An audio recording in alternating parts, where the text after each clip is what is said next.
Amanecía el 29 de mayo del año 1453. Sobre las murallas de Constantinopla, la última capital del Imperio Romano, se alzaban banderas desgarradas y cuerpos exhaustos. Frente a ellas, un ejército de más de 100.000 hombres esperaba una sola orden, la de un joven de apenas 21 años. Su nombre era Mehmed II, el hijo de un sultán otomano que había jurado cumplir lo que nadie antes había logrado: romper las murallas más impenetrables del mundo y convertir a Constantinopla en el corazón de su nuevo imperio. Mehmed no fue un simple conquistador, fue un estratega brillante y un ingeniero de la guerra, un visionario que entendió que el poder no se hereda, se toma. Buenas tardes, mis queridos guerreros y estrategas. Bienvenidos a su podcast Batallas y Negocios. Yo soy Diego García y como siempre me encuentro con mi compañera Penélope. Pen, ¿cómo estás? Pues escuchando esta introducción tan interesante y por supuesto quien ya le dio clic aquí a este podcast, pues sabe y comprende este mundo en el que nos vamos a sumergir los próximos 30 minutos y por supuesto escudriñando en la historia para extraer las mejores estrategias del pasado y cómo hoy en día ese estudio de la historia nos puede ayudar muchísimo en los éxitos que podemos tener hoy. Excelente, Pen. Pues el día de hoy tenemos un personaje muy interesante. El personaje que tenemos el día de hoy, Mehmed II, fue sultán del Imperio Turco Otomano. No podemos olvidar que el Imperio Turco Otomano prácticamente fue el líder o el imperio más fuerte del mundo durante casi 700 años.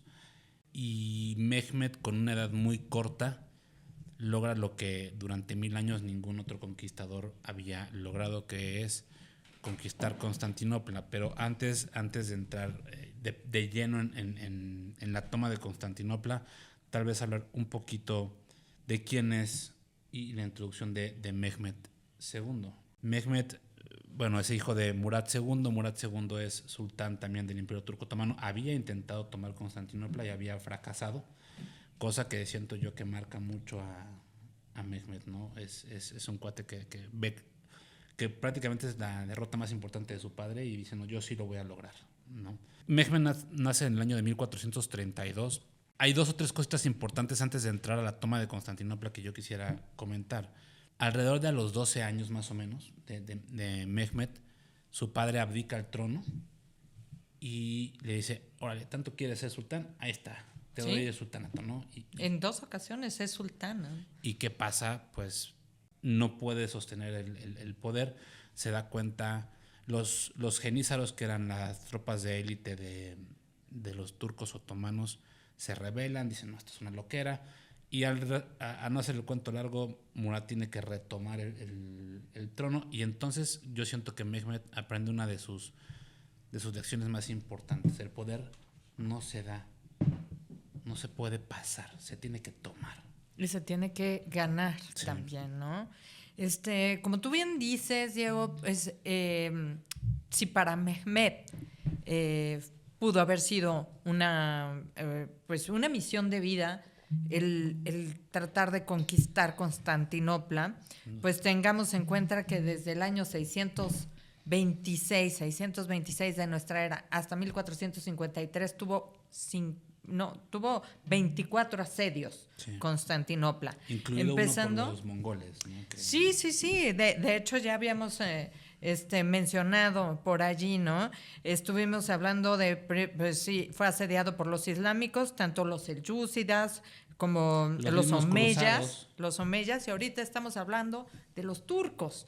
Y también, pues, quienes de los Balcanes también tuvieron asedios, los búlgaros, los rus, y vivieron esas guerras civiles, ¿no? Contra cristianos occidentales. Entonces, hablamos de una ciudad que era la capital del Imperio Bizantino, pero que había pasado ya por muchas y eso la tenía sumamente fortificada. ¿Cuáles eran esas muchas? Pues nada más y nada menos en la Cuarta Cruzada, después de la que hablamos en alguna ocasión aquí de Ricardo, exacto. En la Cuarta Cruzada, pues ya con la intención de llegar, ya saben, a conquistar los santos lugares, pues no había dinero y entonces piden piden de alguna manera dinero. Los venecianos les dicen, ¿saben qué? Nosotros los ayudamos con dinero, sí nos ayudan a reconquistar ciertas ciudades, ¿no? Eso los pone en la ruta de Constantinopla y una vez llegando a Constantinopla, lamentablemente hacen el saqueo de 1204. En 1204 entran durante 3 días, los propios cristianos asedian la ciudad y hacen un saqueo de todas las iglesias, de obras de arte, del oro, y hacen todo tipo de trapacerías en Constantinopla. Eso los pone en contra con los ortodoxos. Y de allí vienen esas guerras civiles que se dan entre los griegos y los latinos. De ahí surge una cosa que fue un intermedio, que fue el Imperio Latino. El Imperio Latino, que estuvo justo antes de que se retomara otra vez este Imperio Bizantino, del cual vamos a hablar, y en el cual estaba en ese momento Constantino. Así es. Volviendo un poquito a Mehmed, que es el personaje principal del día de hoy, me parece importante recalcarles y mencionarles estos personajes que fueron tan poderosos y tan únicos en la historia. Son personajes atípicos. Hoy en día, por mucho que nos duela aceptarlo, tenemos esta filosofía de todo el mundo puede todo, y la filosofía del tú puedes lo que tú quieras. No es cierto. Si tú quieres, tienes que chingarle, esforzarte muchísimo. Y hoy les voy a contar un poquito de las cosas atípicas que tenía Mehmed y por qué no todo el mundo puede ser un Mehmed, ¿verdad? A los 12 años, Mehmed ya hablaba 6 idiomas. 12 años. Yo particularmente tengo 40, me considero una persona culta y hablo 2 y mastico otros 2, italiano y francés, pero híjole, mastico. Mehmed ya hablaba árabe, griego, persa, latín y turco. Sabía estrategia militar, sabía diplomacia, ya lo habían mandado a misiones diplomáticas. Había estudiado tratados de Aristóteles, de Alejandro Magno y de Julio César. Entonces los pelados eran pelados muy preparados. Hoy en día realmente se aplaude mucho el no sé y no me importa. No, eso es terrible, pero es lo que está imperando en estos momentos, sí. Y por eso la gente tampoco se da cuenta en el momento en el que se le está sacando de la jugada o definitivamente se está, pues no está en este mundo, no puede sacar. Esa es la finalidad de este podcast, ¿no? Como irse un poquito a la historia y no ver. Decirles, no pueden, no. Si lo quieren hacer, hay que prepararse y hay que batallar. Cuando a los 20 años Mehmed toma de nuevo el sultanato, donde ya se queda, Mehmed era un pelado que ya había dirigido batallas y ya había ganado batallas y ya había comandado gente y gente había muerto a su cargo. Entonces ustedes imagínense, a los 17 años, lo mencionamos en su momento también con Balduino IV, a los 17 años le gana a Saladino en la batalla de Montgisard. Entonces estamos hablando de otra época y de otro tipo de forje que tenía la gente en esa época, pero estaban lejos de ser tipos ordinarios. Sí, definitivamente, ¿no? Había una educación específica, ¿no? Sí. Para el papel que se buscaba que hiciera, que tuviera Mehmed. Cuando les hablo de estos 24 asedios a Constantinopla, es porque era la puerta de Oriente. Y en ese momento, Mehmed ya hereda un imperio que es tan grande que la ciudad de Constantinopla queda en medio de lo que ya es el Imperio Otomano, que casi llegaba al Danubio, por un lado, y por el otro lado, pues ya tenía toda Anatolia y demás, ¿no? Entonces, casi llegaba a Siria. Entonces, en medio de esto podemos pensar en Constantinopla como esa ciudad que está como la puerta a Asia, pero en el norte tiene al Mar Negro, en el sur al Mar de Mármara, y lo que lo separa de este continente asiático es el Bósforo. Y está rodeada de esas murallas que son de mar, y que son también una muralla muy, muy imponente romana. Y por el otro lado, que era lo más sencillo, entrar desde tierra. ¿Por qué? Porque esos 24 asedios los habían salvaguardado precisamente por su enorme fortificación y porque tenían una armada muy superior a la armada que tenía el Imperio Otomano.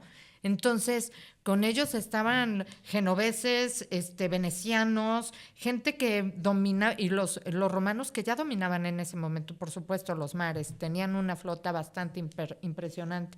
Entonces, la manera en que idea este estratega, que es Mehmed, cómo asediar esta ciudad inexpugnable, otra de mis palabras, pues definitivamente tenía que ser por tierra, y por tierra lo hizo. Y hay tantas cosas geniales y realmente únicas que hizo que vale la pena que hablemos de ellas. Es correcto. Y bueno, vamos a guardarlo un poquito más para adelante. Efectivamente, claro. El ataque fue por tierra, pero cómo lo hizo es bastante impresionante.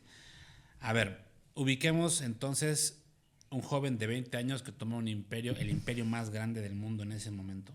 Y lo primero que hace realmente, o la decisión más importante que toma Mehmed II recién entrando a su gobierno es: voy a tomar Constantinopla. Ya me vale madres. Le llamaban la manzana porque pues era como la manzana prohibida, porque nadie la había podido tomar. Y voy a tomar la manzana y me vale más. Junta todo su ejército y marcha con un contingente impresionante a tomar la ciudad inconquistable. Y aquí entran algunos personajes del otro lado que también son personajes interesantes. Particularmente para mí, hay uno que a mí me gusta mucho, que ahorita vamos a entrar en detalle. No, pero del otro lado, ¿quién estaba del otro lado? El último emperador bizantino o del Imperio Romano de Oriente, que es Constantino XI Paleólogo, el último emperador. No era particularmente el mejor guerrero, pero fue un cuate que defendió Constantinopla con mucho honor y con mucha gallardía, desde mi punto de vista. Yo creo que sí, ¿no? Y así lo retoman las fuentes. Creo que hay fuentes tanto islámicas como cristianas. Creo que hablan de su gran papel y de que nunca se rindió y que jamás huyó. Entonces, creo que... Y no siendo un gran guerrero, que desde mi punto de vista eso le aumenta la gallardía, porque cuando sabes que eres un gran guerrero, cuando sabes que eres Alejandro Magno, cuando sabes que eres Aquiles o Héctor, pues te avientas, ¿no? Pero él sabía que no era el mejor guerrero y aún así, por ejemplo, Mehmed sí era un gran guerrero. Como dicen, la valentía no está en aquel que no tiene miedo, sino el que enfrenta su propio miedo. Hablando del miedo, hay una historia muy interesante que... Bueno, eso es una leyenda, ¿no? Que dicen que Alejandro Magno un día estaba con sus tropas y uno de los soldados le preguntó que cuál era la diferencia entre los soldados que iban al frente en la vanguardia y los que iban en la retaguardia, ¿no? Que si los de al frente no tenían miedo, porque son los más valientes, típicamente los que van a estar al frente. Y Alejandro Magno le dijo que no, que todo el mundo tenía miedo.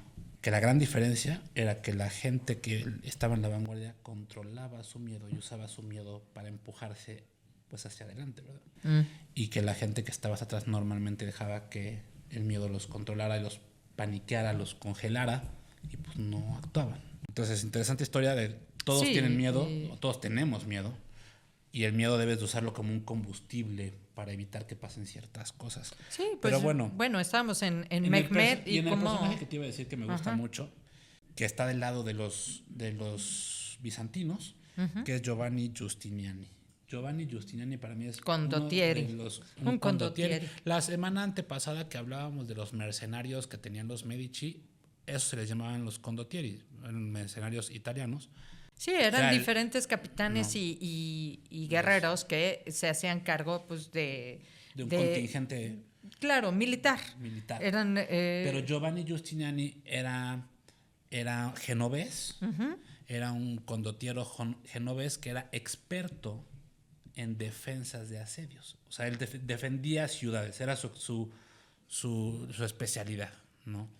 Entonces, a mí se me hace un personaje padrísimo. No, y tengamos en cuenta, cuando estamos hablando de asedios, la verdad es que en el pasado es muy difícil que encontremos uno como el de Constantinopla. Eran asedios a castillos, a villas, medievales, algo así. No, Esto a era una ciudad. gigante. Sí. Estamos hablando de 6 kilómetros de una, bueno, vamos a de frontera por un lado 12 kilómetros de 12 metros, perdón, de profundidad. Claro. Tenía los muros Las murallas. teodosianos. Sí, Los muros y teodosianos. todavía los podemos ver, ¿no? O sea, 12 es metros una muralla que en partes queda todavía y es 12 metros, sí, pero son tres. Son tres Primero murallas, está sí.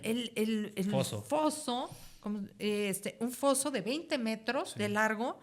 Y luego viene una muralla, la luego primer otro foso, muralla. luego muralla, foso, La, muralla. la muralla donde, pues obviamente, como con unos 12 metros de altura, donde pues podían mandar arcos y todo. Y un lugar para que se movieran las tropas y luego la Otra muralla muralla. de 20 metros, ¿no?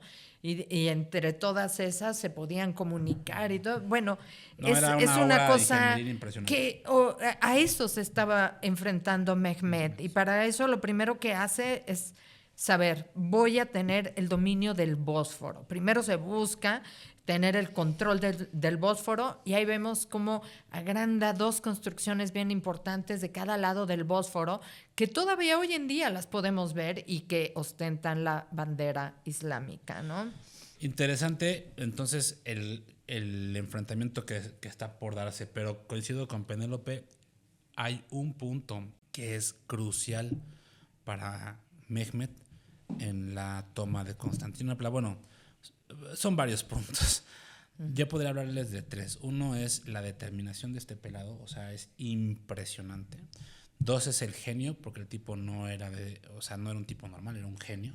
Y tres, la tecnología, y podemos entonces hablar de los cañones. Los hablamos también en el podcast de Juana de Arco, eran las primeras épocas 1400, de artillería, cuando empezábamos a hablar de artillerías. Usar la pólvora. Y esta es la primer toma grande, la primera victoria grande que se hace con cañones en la historia.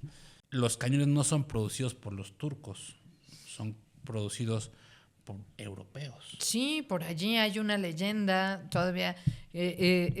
Orbán. Pues va entre la verdad y la leyenda de Orbán, que sí. primero Orbán fue Sí. con Constantino y le se las ofreció quiso su vender. tecnología y le dijo, mira, puedo... Orbán es el constructor de los cañones. O sea, es húngaro.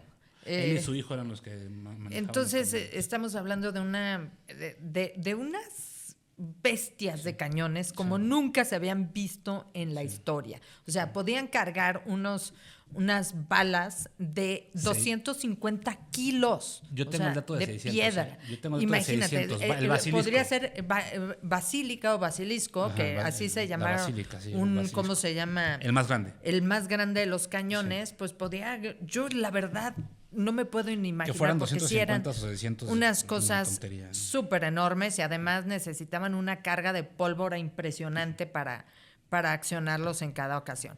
Sin embargo, dice, cuenta la leyenda que primero fue con Constantino a ofrecerle, pero que no tenía dinero.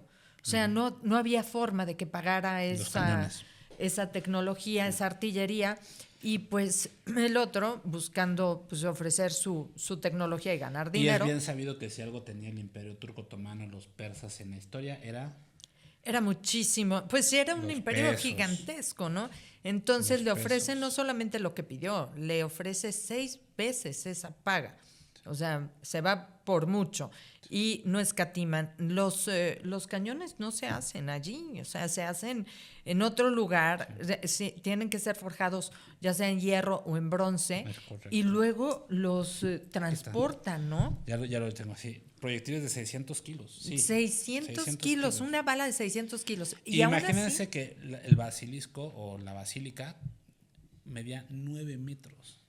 Sí, 9 metros de cañón, ¿no? Entonces, Era una salvajada. Yo creo que Todavía hay simple hecho- algunos que se pueden observar que son y gigantes. y No era- queda parte y no era del el único- de y la no era el único basílica. cañón. O sea, este pelado hizo algunos cañones más chiquitos y todo. Yo no creo, ha de haber llevado unos 30 o 40 cañones. Hablan de 70 Ándale, cañones 70. Sí. al final. Pero la basílica o el basilisco era el principal, ¿no? Era uno, ese nada más era Cuentan uno. ahí también que cuando lo probaron la primera vez y soltaron esa piedrota, pues, le tuvieron que avisar a toda la gente de las villas alrededor del sonido que iban a escuchar, a generar, para que las mujeres embarazadas no abortaran y la gente no pensara que era el apocalipsis y se matara. Así de entrada, ¿no? Sí. De cómo se podían oír. Pero hay otra cosa, Diego, ahorita me acuerdo, con respecto al sonido y con respecto a la genialidad, tenía algo que se llamaban las bandas meter. Las bandas de música meter que dicen son las primeras que se emplearon, bandas militares. Hemos sabido que desde los tiempos bíblicos están Los tambores. y las trompetas que tiraron las murallas de Jericó. Pues hubo algo allí porque también creó una banda con trompetas, con tambores y todo, para aterrorizar. Una vez que empezaban era tan fuerte el sonido que la gente Y se aterrorizaba. disparaban 24 horas. O sea, siempre había cañones disparando. Tum, tum, todo el tiempo, todo el tiempo, todo el tiempo. Entonces, efectivamente, era un genio este cuate. A ver, hoy es una batalla larga. Vamos a intentar hacerla lo más corto posible, pero Sí, en ese es un realidad, momento muy importante. Sí, había que abordar a los ¿no? personajes. Sí, definitivamente estoy de acuerdo contigo. Orbán es un personaje principal muy importante, el creador de los cañones. Y bueno, antes de continuar, no hemos saludado hoy a los chavos. Aquí están hoy. Bueno, es Ahora así sí nos como el tocó- intermedio. Ahora sí nos tocó que estuvieran aquí todos. Está el Esponja trabajando en cosas Cosas prohibidas, innombrables. dicen. Sí, O sea, está está generando un libro que se va a inscribir entre el Librorum Prohibitorum. Y bueno, el trabajo que está haciendo está prohibido por el Vaticano, estoy seguro. Tenemos a Rorito, que hoy había venido muy bien vestido y ya parece otra vez rapero. Hoy ya viene con un estilo más... Le dio más de frío. rapero porque hace frío. Vale, hoy sí viene muy bien. Y trae una chamarrita como de piel muy, muy coqueta, muy bien, muy peinadita. Y la Nina, que parece que va a la fiesta de Navidad de su familia hoy, con un suétercito así muy, sí, muy ¿verdad? apapachador. Está padre, ¿no? Muy apapachador. Muy bien. ¿No? Entonces, bueno... Muchas gracias, chicos. La verdad por es su que trabajo. lo que llegan a hacer así en los videos y todo es sumamente disfrutable. Queda muy bonito. Entonces, bueno, el enfrentamiento, desde mi punto de vista, el enfrentamiento militar es entre Giovanni y Mehmet. Mi punto de vista, Constantino hace un gran trabajo como un emperador, como esa figura importante, pero militarmente... Pero él lo relega todas las tropas... y sí, lo pone en todas las manos. tropas, sí, todas las tropas de Bizancio, de Constantinopla, estaban al mando de Giovanni, y Giovanni era una fiera. El tipo era una fiera, contiene una y otra vez los embates sabía cómo pelear, sabía muy bien cómo guerrear. Sus condotieros eran unos salvajes, las ballestas genovesas eran legendarias, defiende muy bien los fosos. Empieza a desesperar definitivamente a Mehmet, porque sí lo empieza a desesperar. Hay intentos fallidos. No solo llevaba Mehmet los cañones, sino tenían estos cuates que se le llamaban zapadores. Uh-huh. Los zapadores son unos cuates que empiezan a hacer túneles para pasar por abajo de las murallas, sí, y entrar a la ciudad, ¿no? Sí, eso es, por ejemplo, lo que se habla mucho es que toda este asedio se llevó con una estrategia que era acción y contrarreacción, sí. Digamos. Había que estar trabajando sobre la marcha y había que hacerlo rápido. Por un lado, sabemos que la ciudad de Constantinopla llegó en un momento a tener 1 millón de habitantes. 200 años atrás tenía 1 millón de habitantes, pero para ese entonces contaba con 100,000 habitantes y otros que se habían ido. Por lo tanto, podíamos pensar que dentro de esas murallas tan grandes estaban bien abastecidos, sí. Pero no tenían gente que se moviera por toda la muralla. Y por otro lado, pues la muralla sí era lo que más los defendía, ¿no? Y estos cañones que pegaban todo el tiempo y fuerte, llegaron a hacer estragos en la primera muralla, y por allí era que podían entrar, pero no en la segunda. Oye, la segunda nunca podía ser. Importante también que hay un accidente interesante, esto también históricamente. Todo funcionó. Los cañones necesitaban tiempo para enfriarse. Toda la razón. Entonces, Orbán le insiste a... Si no se partían, podían Mehmet, correr ese riesgo. Oye, no, el tiempo empieza a avanzar y Mehmet va a contratiempo. ¿Por qué? Porque un asedio no puede durar indefinidamente. Aunque claro, tuvieran abastecimiento y todo. De meses y lo que tú quieras, pero Mehmet acababa de subir al trono y tenía muchísima presión, pero muchísima presión de muchos grandes diplomáticos y de mucha gente para parar la invasión. Decían, oye, no, este cuate acaba de subir al trono, ya viene aquí a querer conquistar el mundo, ¿no?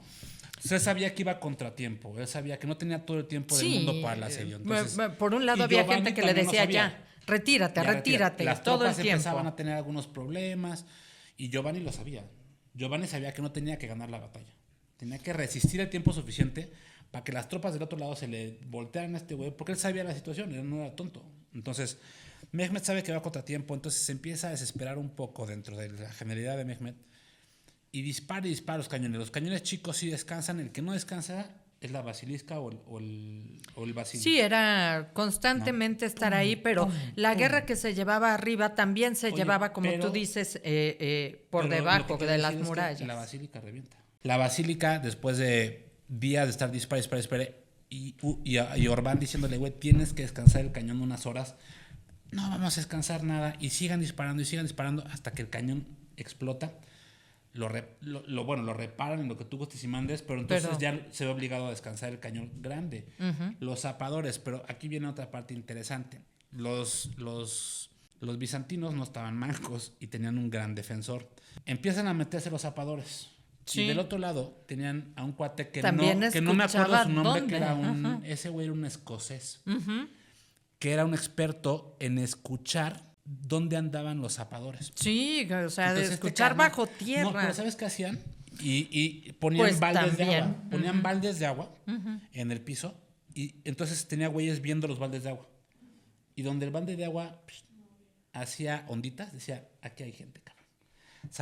Abrían un hueco por ahí y les aventaban el fuego griego, porque esa es otra parte que no hemos entrado. Esa es una parte que tenían, ¿no? Era aparentemente un fuego líquido que acababa y... Es un napalm, uh-huh, un napalm moderno. Así era, tal cual. ¿No? Pero es uno de los misterios de la historia. Nadie ha sabido replicar el fuego griego. ¿Qué contenía? Así como el acero de Damasco. Las fórmulas se perdieron en el camino. Pero pues sí, esa era la idea. Y aventaban los barriles mataban. Y uh-huh, prendían aquello y todos los zapadores, pero se incendiaban completitos, ¿no? Entonces esa era la idea. O sea, los otros buscando horadar en la muralla, lo que buscaban era derribar, poner una carga de pólvora y derribar las torres. Estamos hablando que esa muralla tenía alrededor de 90 torres. O sea, era realmente un trabajo bárbaro. Pero algo que más me maravilló que hizo Mehmet es que hizo algo parecido a lo que vimos que hizo Aníbal. La cruzada de los Alpes. Así es, cuando cruzó con todos los elefantes por los Alpes. Aquí sucedió algo así, ¿no? Estamos hablando que esta es una península que estaban llegando por tierra desde la parte occidental, uh-huh, pero que estaba rodeada por el mar de Mármara, el Bósforo, y arriba estaba pues el cuerno de oro. Entonces, ese cuerno de oro tenía las flotas, que no eran muchas, tanto de genoveses como de bizantinos, y se cuidaban de que nadie pudiera entrar por medio de una cadena que iba de un lado al otro, uh-huh, del cuerno. Entonces, cadena enorme, así, una cadena enorme de la cual todavía quedan eslabones y que estaba desde el siglo VIII. Entonces, esta cadena la reparaban y la reparaban. Entrada y la salida de barcos. Así al cuerno. La bajaban para que entraran los barcos, la subían, hacen unas maravillas ahí los Tomen venecianos. Cuenta que el otro lado, justamente el otro lado de, o sea, lo que está hablando Penélope es Constantinopla está a este lado, y de este lado hay una isla que se llama Gálata, o una... Pues más bien está la Torre Gálata, ahí en el Cuerno de Oro está una colonia gálata donde se asentaron los, ¿cómo se llama? Venecianos y genoveses y todo, y eran comerciantes y estaban allí desde hacía muchísimo tiempo.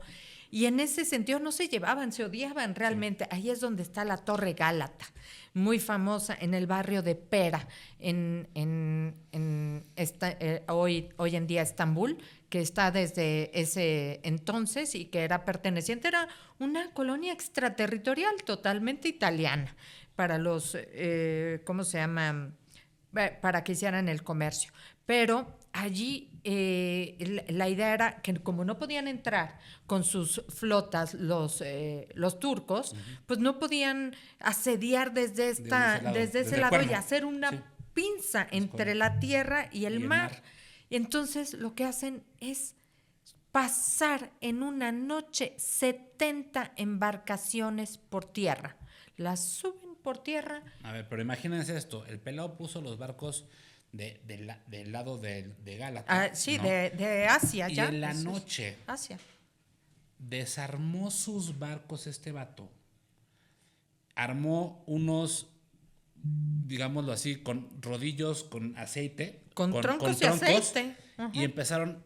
Y empezaron a pasar los mástiles y todo de los barcos así. Que no se imaginan así un ¿cómo se llama? Y empezaron a crucero, pero si eran bergantines, bergantines. Y los empezaron a cruzar en la noche, nadie se dio cuenta. Es que bueno, ni siquiera te imaginas que un pelado tenga la capacidad de cruzar barcos por el mar. Pues yo estaba, sí. O sea, hasta saca de onda. No, y entonces, imagínate, cruzan los barcos en la noche al lado del Bósforo, empiezan por los bosques. Por los bosques pasaron. Y entonces los barcos. amanece, la niña muriéndose aquí de gripa, Dios santo, en el mero clímax de la historia. No, vamos, sigue adelante, porque eso me fascina. Y amanecen los bizantinos, imagínate la visión. Tú amanecen los vigías y la madre, y de repente cuando voltean al Cuerno de Oro de la península, atascada de barcos otomanos. Olvídate de el golpe militar, el golpe moral. Dijeron, güey, ahora vamos sí ya valimos madre. A eso, precisamente. ¿No? Este asedio, estamos hablando, que duró comienza el 50 y tantos días duró. 50 y tantos días. Comienza en abril, termina en mayo. 29 de mayo. Así es. Y entonces estamos hablando que para este momento habían resistido muchísimo. Sí. Gracias a precisamente esta fortificación y a su armada que tenían, pero ya habían... Y a Giovanni... la manera en cómo había estado siempre... sosteniendo, porque esperaban milagrosamente esta llegada de apoyo de Oriente, de Occidente. Y supuestamente sí venían. ¿Sí? Unos genoveses, barcos genoveses, parecía que venían, y venecianos. Así es, y eso es lo que estaban esperando, pero sucede tres cosas que allí fueron el clímax total de este asedio. Y como dice Diego, sucedieron muchísimas cosas alrededor, pero la moral ahí decayó muchísimo en principio. Pero sucedió algo, ya lo hemos visto en otros. ¿Te acuerdas cuando estábamos hablando de Alejandro Magno y hablamos del eclipse? Ah, sí. Aquí sucede, el 22 de mayo, un eclipse de luna, y entonces hablan de un terrible presagio. Recordemos nuevamente, ¿cuál es el emblema de los turcos? Pues la luna, la media luna. Y estamos hablando que el 22 de mayo hubo un eclipse de luna en el cual, pues, de un lado sintieron que iban hacia adelante los otomanos, y por otro lado los otros lo vieron como un mal presagio. 2 días después, el 24 de mayo, sucede algo que es único y terrible al mismo tiempo en la historia. Ese día amaneció Constantinopla con una muralla mayor de pura niebla. No se veía nada. estaba completa y totalmente rodeada de niebla. Entonces, pues nadie sabía qué estaba pasando, pero todos sentían un tremor de estrellas. Algo estaba por suceder y empezaron a ver que diferentes fuegos, estos fuegos que les llaman de San Telmo, luces que no se sabe qué eran, empezaron a salir de la cúpula de Hagia Sofía. Hagia Sofía, pues ya llevaba 1000 años ahí. La construyeron en el siglo VI, en los 500, Justiniano, precisamente, llevaba 1000 años allí, y en ese momento, para todos, el ver que luz, un fuego, salía por la cúpula de Hagia Sofía 2 días después del eclipse, fue algo que les derrotó moralmente, porque lo adjudicaron a que el Espíritu Santo los estaba abandonando. En ese momento se celebra la última liturgia.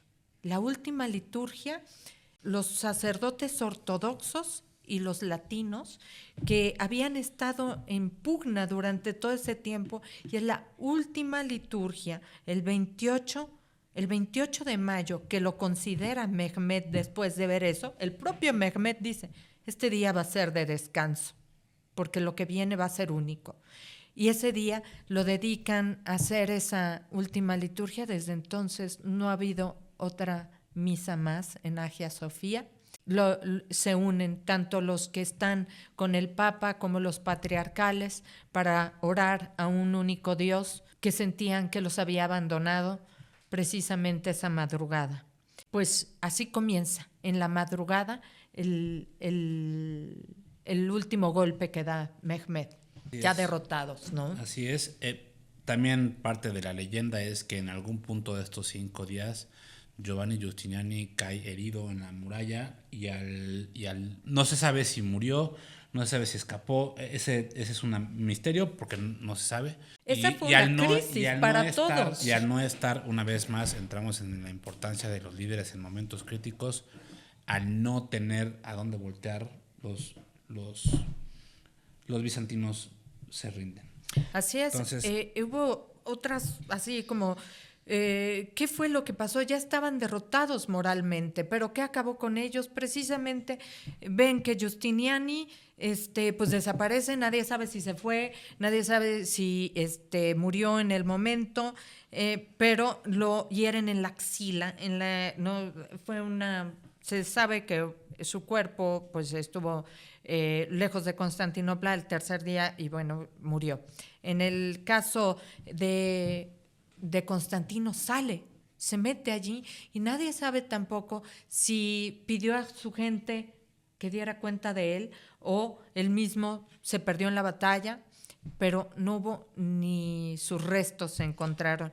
Y otra cosa terrible, entraron unos genízaros por la muralla y no eran sino 30 genízaros, pero izaron la bandera turca en una de las torres, y desde todas partes, porque era la torre de Adrianópolis, o sea, la más importante allí, y era visible desde todas partes, todos ven la batalla y dicen, por mucho que habían resistido y demás, y podían seguir resistiendo, porque los turcos pusieron allí, si este día no hubiésemos ganado, ya íbamos a retirarnos, no había manera, no era lo que nos tocaba. Sin embargo, llegan los genízaros, suben la bandera y todos los demás dicen, ya, tomaron la batalla, la muralla, y se rinden, ¿no? Así es. Entonces, el 29 de mayo de 1453 entra por las puertas de la muralla Mehmet II al grito de Fatih. Fatih, que Fatih significa el conquistador. Fatih. No. Y para nosotros, pues ese es el fin de una era y el principio de otro imperio. Creo que Mehmet da para otro podcast más adelante. Tenemos otro personaje que podemos que verlo. Le gusta mucho a Penélope, que lo podemos mezclar con Vlad Tepes, que ese creo que puede causar muchísimo. Creo que vamos a ver en otro la relación de Mehmet y Vlad Tepes. Es correcto, pero aquí podemos ver, ¿no? O sea, más adelante podemos ver esa ciudad de Estambul, en la cual pues se guardaron todas las reliquias, y hasta la fecha las tienen, las más sagradas reliquias que había tanto del cristianismo como del propio Islam, están en el Museo de Topkapi, en el Museo de las Culturas Ancestrales. Todo lo que hicieron y mantuvieron, hicieron crecer además esa ciudad de Estambul. Decía Napoleón que si el mundo fuera una sola nación, no tuviera banderas, fuera una sola nación, definitivamente la capital del mundo sería Estambul, la antigua Constantinopla, eso decía. Y bueno, de este podcast, que yo sé, Diego, que a ti te encanta la historia y sobre todo la historia de Mehmed y de la caída de Constantinopla, ¿qué te queda? ¿Qué te queda? O sea, es casi para llorar, pero ¿qué te queda de enseñanza? Para mí siempre va a ser muy, muy importante ver cómo el creer en ti mismo, porque Mehmed creyó muchísimo en él. Yo creo que había muy poca gente que creía que él iba a lograr lo que logró. Es importantísimo cómo la mezcla de genio, de preparación y de fuerza de voluntad te lleva a los resultados, y también el respeto que tuvo porque no arrasó la ciudad. Eso es cierto, intentó contener sus tropas lo más que pudo. Les permitió después ahí, pero muy contenidamente. Les dio migaja, sí, muy contenido. Y al final del cuento le sabía que esa era la capital de su nuevo imperio. Entonces, para mí Mehmed II, uno de los personajes más fregones de la historia, sin duda alguna, un gran conquistador.